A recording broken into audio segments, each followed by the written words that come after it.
സാമ്പാറ് കൂട്ടി ചോറ് വേണോ മീൻ കറി കൂട്ടി പുട്ട് വേണോ പുട്ടും വേണ്ട ചോറും വേണ്ട ബിരിയാണി മതിയെണ്ണ ഉണക്ക മീനും മോരും കൂട്ടി പഴഞ്ചോറ് മതിയെണ്ണ ഉണക്ക മീൻ തരണം ശാന്തേ ഇല്ലണ്ണ ഇല്ലണ്ണ ഇല്ലണ്ണ തലകേലും തരണേ ശാന്തേ ഇല്ലണ്ണ ഇല്ലണ്ണ ഇല്ലണ്ണ ചുട്ട മീനിന്റെ സ്മെല്ലാണടി നിനക്ക് ചുട്ട മീനിന്റെ സ്മെല്ലാണടി നിനക്ക് അത് കുളിക്കാത്ത സ്മെല്ലാണെണ്ണ എനിക്ക്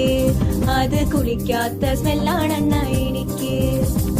ഓയോ റൂമിൽ പോവാം ശാന്തേ ഇല്ലണ ഇല്ലണ ഇല്ലണ ഇല്ലണ ഡ്യൂക്ക് ബൈക്കിൽ കറങ്ങാം ശാന്തേ ഇല്ലണ ഇല്ലണ ഇല്ലണ ഇല്ലണ ഓടിക്കാറിൽ പോവാം ശാന്തേ ഇല്ലണ ഇല്ലണ ഇല്ലണ ഞാൻ ഇല്ലണ കണ്ണാ പീഠൂലവാ ശാന്തേ ഇല്ലണ ഇല്ലണ ഇല്ലണ ഇല്ലണ PSC എഴുതി കിട്ടിയ ഗവൺമെന്റ് ജോലി ഉണ്ട് ശാന്തേ കാറിൽ പോവാണ ഓയോ പോവാണ ഗവൺമെന്റ് ജോലി ഉണ്ടേൽ പിന്നെ ഒന്നും വേണ്ടണ്ണ